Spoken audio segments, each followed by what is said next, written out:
네, 여러분들 안녕하세요. 주영강 TV입니다. 성경 속 한자 풀이하는 시간입니다. 오늘은 사도행전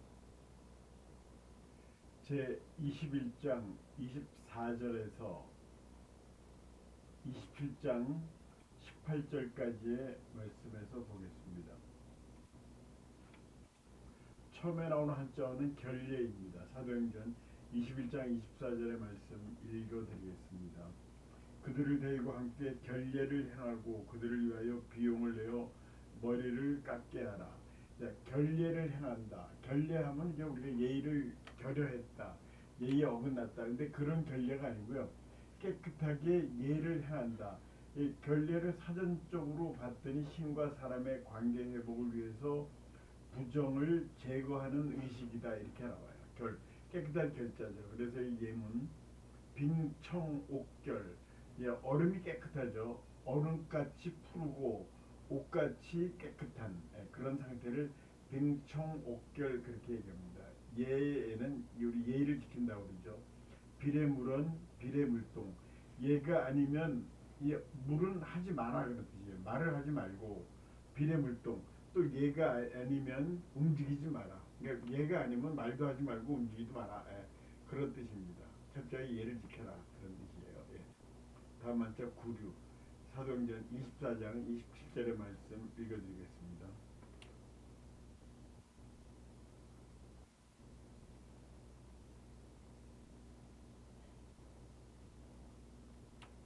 이태가 지난 후 보르기오 베스토가 벨릭스의 소임을 이어받으니 벨릭스가 유대인의 마음을 얻고자 하여 바울을 구류하여 두르라.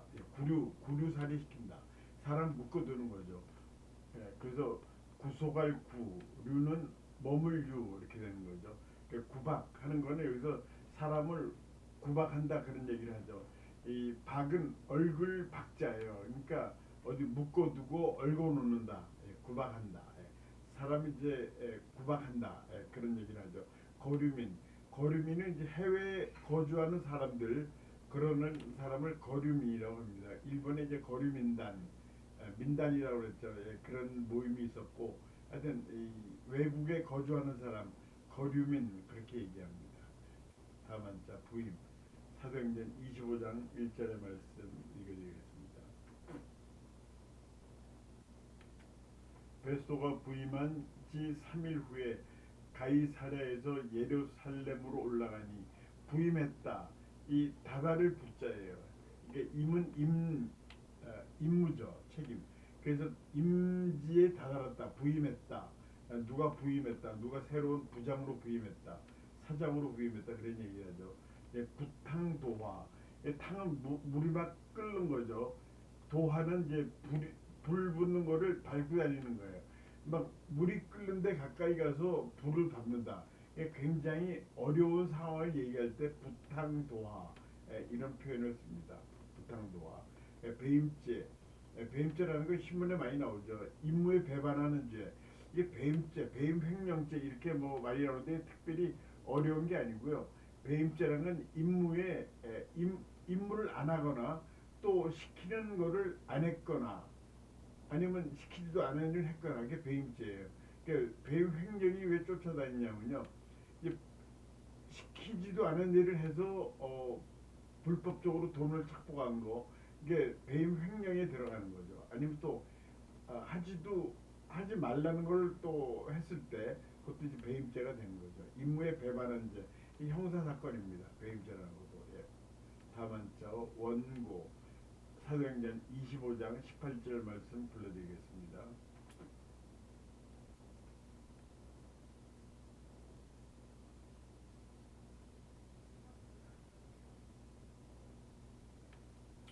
원고들이 서서 내가 짐작하던 것 같은 악행의 혐의는 하나도 제시하지 않고 여기 한자가 세 개 나와요. 이 절에 원고, 짐작, 혐의 이런 게 나오는데 원고는 이제 재판에서 원고와 피고가 있죠. 이 재판을 건 사람 나 억울하다 뭐 그런 이유로 재판을 건 사람을 원고라고 그러죠. 여기 정경대원 정치하는 사람들이 많이 쓰죠. 바르게 길을 가고 경은 경과하다, 지나가다 그런 얘기예요. 대원은 큰 원칙. 그러니까 바른 길을 가고 큰 원칙을 지키겠다. 정경대원의 길을 가겠다. 예, 그런 얘기를 합니다. 정경대원 그런 뜻입니다. 예, 고천배두 하늘에 고하는 거예요. 배두는 두는 말두자죠. 말한테 절한다. 이 말은 타고난 말이 아니라 한마디만. 근데 여기서 두는 북두칠성입니다. 그러니까 우리가 이제 또 정치인 얘기를 하면은 무슨 임무를 받았을 때 현충원을 가죠. 그러면서 이제 그 먼저 가신 영령들한테 절을 하죠. 그런 것처럼 배두는 과거에는 이 북두칠성의 이 숨과 마음을 가지고 하늘을 쳐다봤다, 우러러봤다. 그래서 하늘에 고하고 북두칠성을 북두칠성에 배를 올렸다. 예, 그런 말이 있습니다. 그래서 고천배두 이렇게 합니다. 자, 다만자오 짐작 이거 본문 읽어드릴 거. 짐작한다, 미루어서 이렇게 생각을 하는 거죠. 여기서 침량, 왜 짐량이 아니고 침량이냐면 이것도 짐작하고 비슷한 말이에요. 양은 헤아릴 양자입니다. 그래서 침량한다, 미루어서 생각하는 게 침량이에요. 침으로도 읽습니다. 이럴 땐 침으로 읽어요. 그다음에 정상 참작, 이 작은 딸을 작자, 술 따를 때도 이 작이라고 그래요. 이게 작부라는 사람 있죠. 이게 술집에서 술 따르는 여자를 작부라고 그러죠. 이게 술 따를 작자도 되고 이렇게 미루어 짐작해서 하는 것도 작입니다. 그래서 정상 참작은 정상을 고려한다 그런 뜻이죠. 그래서 이제 이 술 따를 작자를 왜 썼냐면은 술 따를 때 이제 자네 찾는지 안 찾는지 좀 봐가면서 따르죠. 그래서 작자를 썼다고 그래요. 정상 참작. 이제 법관한테 판결을 낼 때 정상을 참작을 했다라고 할 때 쓴 말입니다. 짐작. 예. 다만저 혐의 부물 읽어드렸고요. 혐의는 싫어할 혐자예요.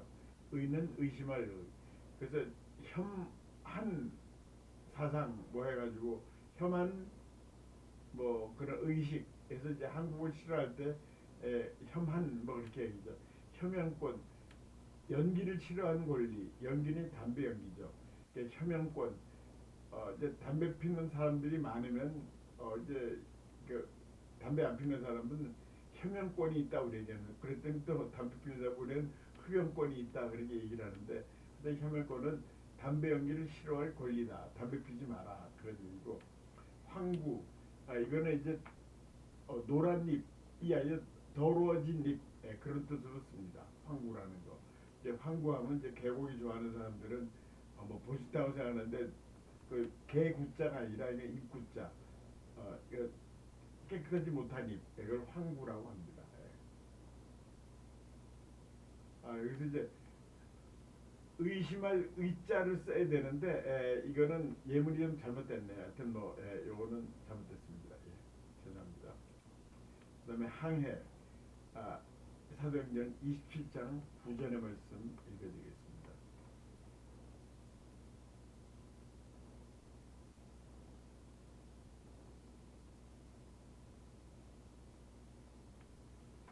여러 날이 걸려 금식하는 절기가 이미 끝났으므로 항해하기가 위태한지라 바울이 그들을 권하여 하고 나오는데, 항해는 배를 타고 가는 걸 항해한다고 그러죠. 배를 타고 바다로 가는 거 항해.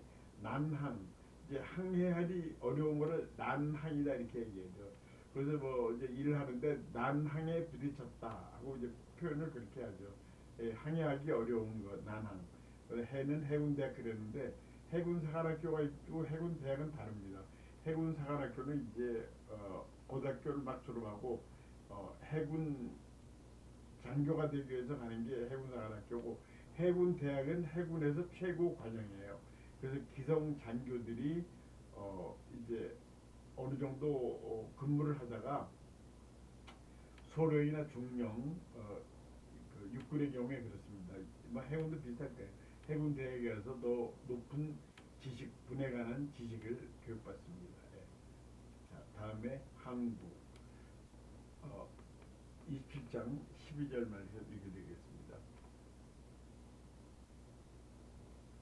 그 항구가 겨울을 지내기에 불편함으로 여기서 떠나 아모쪼록 해서 여기까지만 읽어드리겠습니다. 이제 항은 항자죠. 항구. 항구죠. 그래서 부산항, 우리나라의 대표적인 항구죠. 제일 큰 항구죠. 부산항구 세계적인 항구입니다. 왜냐하면 우리나라 물동량이 세계적이에요. 우리나라 세계 10위의 교역국입니다. 무역을 주고받고 하는 교역국입니다. 물론 부산 항만으로 부산항 하나만 가지고 운영되는 게 아닌데 여러 가지 항구가 있는데 부산항이 제일 크고 상당히 많은 물동량을 취급하는 그런 항구예요. 부산항. 부산항에 가는 뭐 여러 가지 노래도 많이 있죠. 예, 부산항. 그다음에 구는 아까 얘기한 황구, 이 더러진 입, 황구 그렇게 얘기합니다. 누를 황자에 입구자. 다음에 선찰.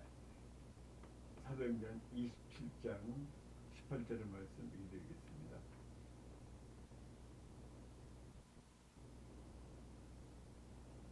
우리가 풍랑으로 심히 애쓰다가 이튿날 사람들이 짐을 바다에 풀어버리고 풍랑은 이제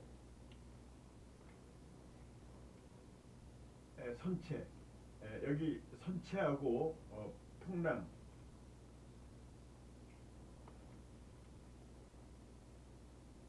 선체하고 선체는 17절에 나오는데 17절 말씀을 먼저 읽어드리겠습니다.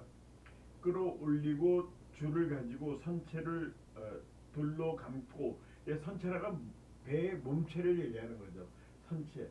이게 파부침선 이라는데 이 파부의 부자는 가마, 우리 밥 짓는 가마를 부라고 그래. 부. 그래서 파부침선이라는 거는 가마를 부숴버렸어요. 이게 밥 짓는 가마를 부숴버리고 배를 빠뜨려 버렸다. 그러니까 이제 전쟁을 하는데 이제 파부침선을 했다는 거는 결연한 각오를 얘기하는 거죠. 그러니까 우리 이제 밥도 안 먹는다. 밥도 안 먹고 이제 밥 다 먹고 이제 더 이상 식량도 없고 싸울 일만 우리 결사의 각오로 싸우겠다는 거죠. 파부침선. 그리고 배도 침몰시켜 버렸어요. 그러니까 우리 이제 돌아갈 길도 없고 여기서 싸워서 죽겠다 하는 그런 각오를 얘기할 때 파부침선의 각오다. 그렇게 얘기를 합니다. 그다음에 도수체조. 국군 도수체조 군대 있을 때 많이 해봤죠. 도수체조라는 게 맨손 체제를 얘기하는 거예요. 도자는 무리 도자인데 맨손이라는 뜻도 있어요. 도수라는 말이 맨손 체조, 도수체조. 도수 치료라고 많죠. 그 맨손 치료예요. 그 이게 병원에 써 있죠. 도수 치료한다 이렇게 써놨죠. 맨손 치료입니다. 다음에 이제 풍랑. 아까 본문은 사실 읽어드렸습니다. 다시 한번 읽어드릴게요. 우리가 풍랑으로 심히 애쓰다가 이튿날 사공들이 짐을 바다에 풀어버리고, 이제 바다에 짐을 풀어버렸다 하는 거 이제 굉장히 풍랑이 심했다는 것 같습니다. 바람풍자의 랑은 물결 랑자죠. 청풍명월이다. 그러니까 푸른 바람에 밝은 달이다. 굉장히 이 달 밝은 밤이다. 바람도 푸르고, 바람이 푸르다는 건 바람이 시원하게 불고, 이게 가을 바람이겠죠. 그 다음에 달도 밝아졌을 때 이렇게 표현을 합니다. 굉장히 평화로운 세태를 또 간접적으로 얘기하는 겁니다. 마음도 편안하고. 허무맹랑, 이런 말 많이 쓰죠. 허무맹랑. 사전적인 말은 터무니없이 실상이 없고 거짓된다. 허무하다. 비었다니, 허자는 비었다는 겁니다. 비어서 없다, 없을 묻자. 맹랑하다, 아무 내용도 없다. 맹랑하다, 그렇게 씁니다. 풍랑. 자, 오늘 여기까지 하겠습니다. 오늘 시청해주신 여러분들 대단히 감사합니다. 안녕히 계십시오.